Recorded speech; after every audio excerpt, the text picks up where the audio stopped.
Welcome to YieldNerd, an educational show about how you can acquire and manage yield.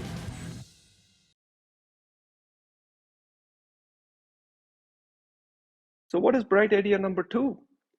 Now watch and listen carefully. I'm going to sit here and propose, and I've been doing this actively, and you should make your own decision, that if you can look at certain kinds of equities, and you decide what they are, you would sell them at a profit. And you can look at certain kinds of ETFs, and I say bond ETFs, and I will say unabashedly that I am a do-it-yourself investor.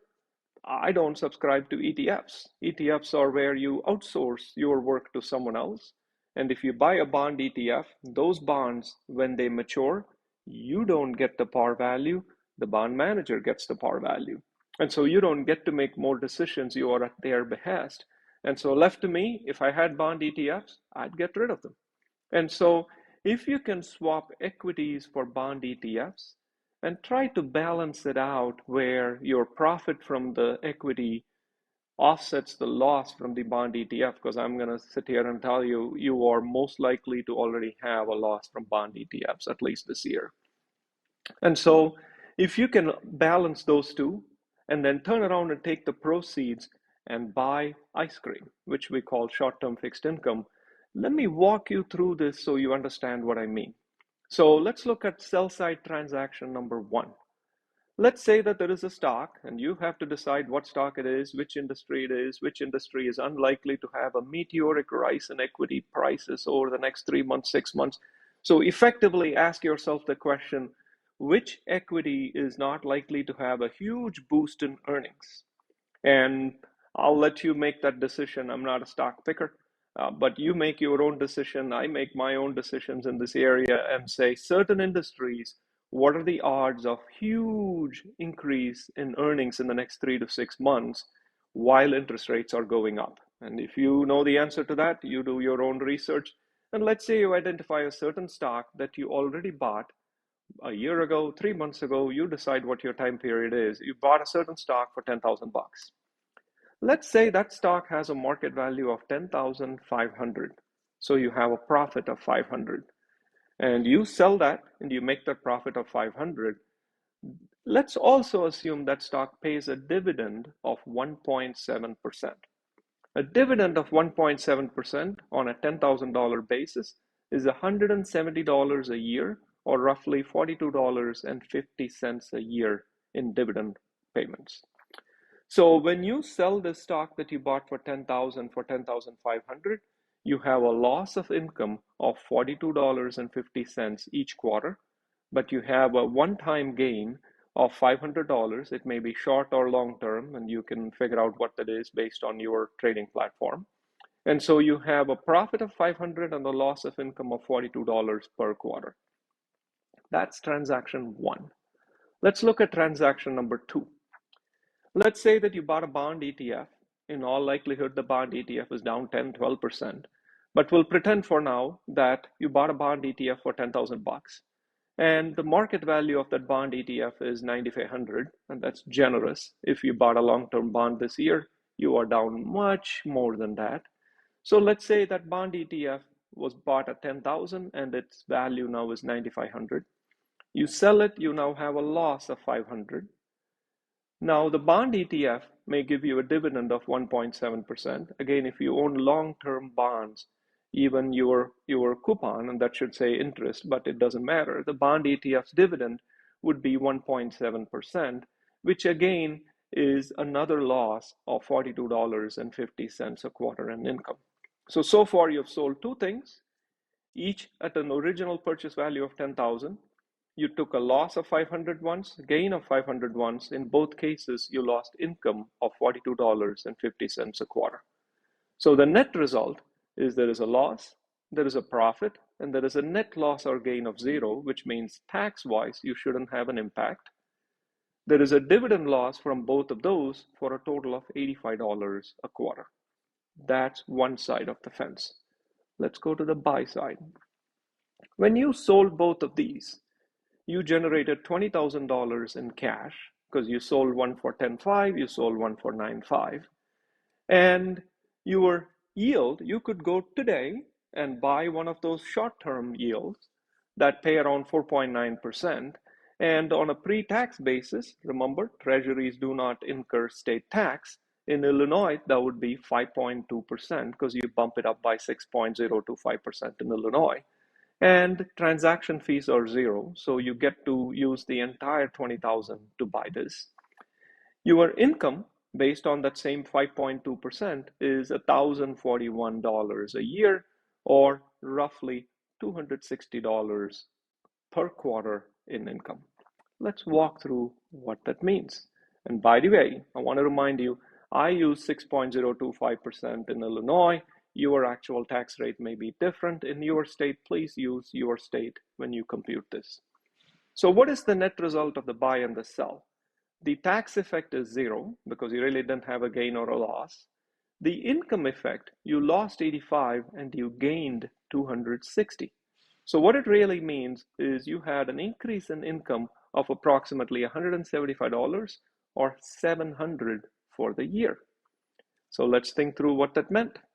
Maybe you bought it at the right time, maybe you bought it at the wrong time, but I'm no genius. What happens in that scenario is if you waited 3 months, 6 months, 9 months, whatever your period is, instead of 20,000 in cash, you now have 21,040 in cash. Maybe you don't do the genius move. Maybe you wait for a few months and you catch the tailwind a little bit later, but you have more cash to go back to the market at that time. Whether you want to do it or not is entirely your choice, but the idea is to stack up a bunch of income that accrues to you over the next 3, 6, 9, 12 months while you wait for more information on where exactly the market is going to stabilize and use your dry powder to then go at the market and figure out what you want to do. And if indeed the market has a bottom now, you miss a few months of it. If indeed the market doesn't have a bottom now, you just get to sit on the sidelines and make wonderful yield and see what happens. Now, a couple of gotchas on dividends. And in my early days, I made this mistake as well, so I want to make sure you don't make it. Let's say you bought an equity for $100 and the dividend is $2 a year. You'd call that a 2% dividend yield.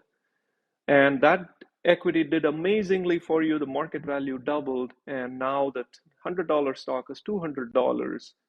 If the original dividend yield is 2% and the company made no changes to their dividend payments, on your brokerage account, the dividend yield will show as 1%. You will say, oh my God, this only pays 1%. Well, in reality, it pays 2% because your basis is $100. It's your market value that's 200. Sometimes you read these stories about somebody found some stock in their grandma's basement and it had split and split and now it's worth a lot of money and it pays this big coupon. That's really the underlying story, in that the equity has appreciated. And when the company eventually says, well, we want to preserve our dividend payment, we're going to increase our dividend payment from $2 to $2.50 or $3. Well, your basis is still $100. So if the dividend payment goes from 2 to 3, now your dividend yield is 3%, even though the current market value is $200. If somebody were to buy that now, they would get $3 on a basis of $200, which is a 1.5% dividend yield. You, on the other hand, would get $3 on a basis of $100, so your dividend yield is 3%. So when you look for which equity to sell, don't go by the current published rates of dividends. You need to look at your transactions, and you need to look at your transaction history and say, what is my cost basis? What is the dividend payment? What is the actual yield? Now, the opposite holds when the stock has crashed.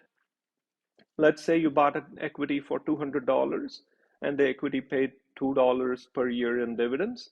And you sit here and say, okay, I get $2 a year in dividends, and the equity is now only $100. The original dividend yield should say 1%, my apologies.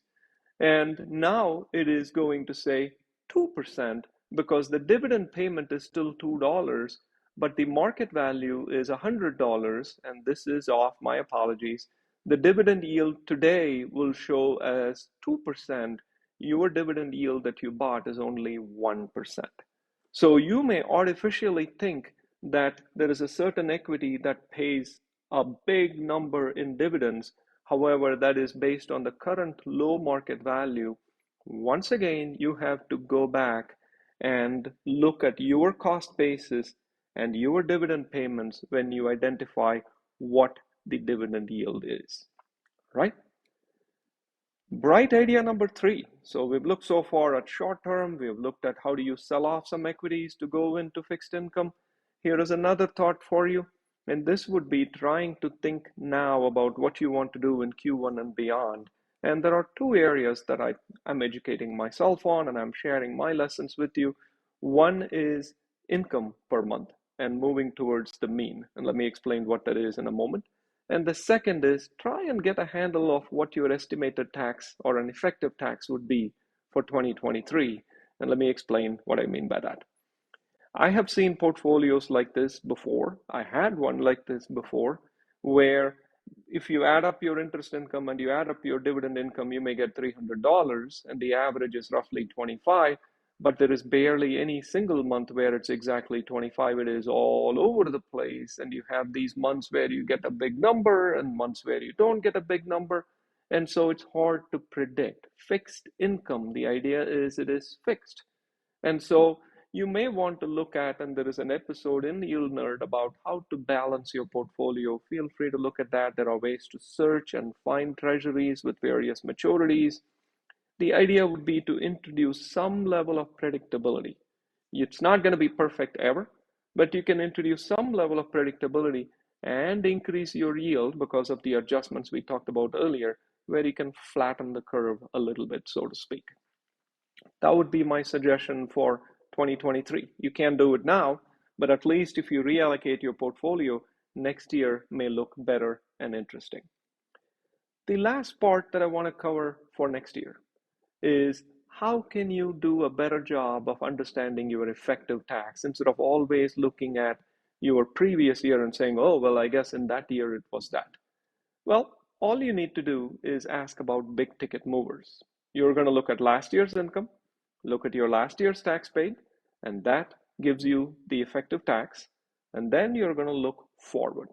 What are the big ticket movers for income or loss for 2023? Let me explain more. For example, maybe you're selling a home that you own for a long time. You bought it for X 100,000 and you're selling it hopefully at a very nice profit. Well, that profit is a long-term capital gain. And if you want to keep that on your books, it is going to have some effect. Now, long-term capital gains are indeed taxed at a lower rate, so they might push your effective tax lower. And here's another scenario. You did a great job. Your manager, your boss, your company owner, maybe you are the company owner, and you expect to get a big bonus. Well, bonus is ordinary income, and it will push your effective tax higher. Maybe you're getting a promotion, you're getting a raise. That will push your effective tax higher. Maybe you intend to take money out of the market, maybe sending kids to college, whatever your life stage may be. Those kinds of transactions will indeed shift your effective tax bracket. And it's not that hard to sit here and say, if I think I'm going to make $20,000 on my house or 200,000 on my house or whatever your number may be, what does it do to my total income? And what does it mean in terms of my effective tax brackets? That's not a hard calculation to make at all. And you should be able to talk to your tax accountant. You should be able to Google your way. I can point you to resources. I'm not a tax accountant, but I can show you where you can dig. The next thing that you may be doing, maybe you're retiring, maybe you're making changes to 401k. And so these things will give you an idea of what your effective tax will be. And I would encourage you to do that now instead of waiting until you're in 2023 or worse in 2024 looking backwards. If you anticipate high short-term income, that's the big raise, the big bonus, then maybe you should think about what positions can I sell that are short-term that will generate a loss. If you're anticipating a big lump sum loss, maybe you're selling a home unfortunately below what you paid for. I'm sorry about that. That's a long-term loss. Then figure out what are long-term gains that you can sell.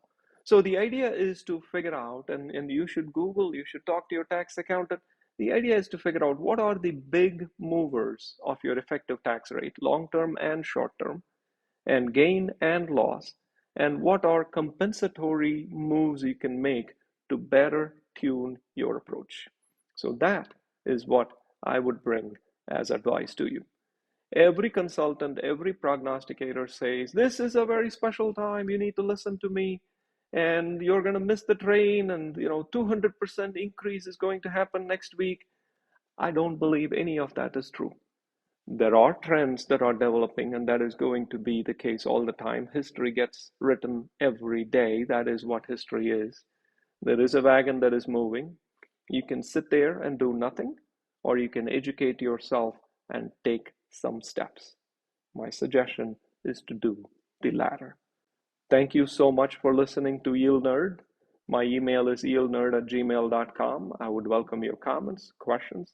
Have a lovely rest of the 2022. We'll see if we can pick up one more episode before the end of the year.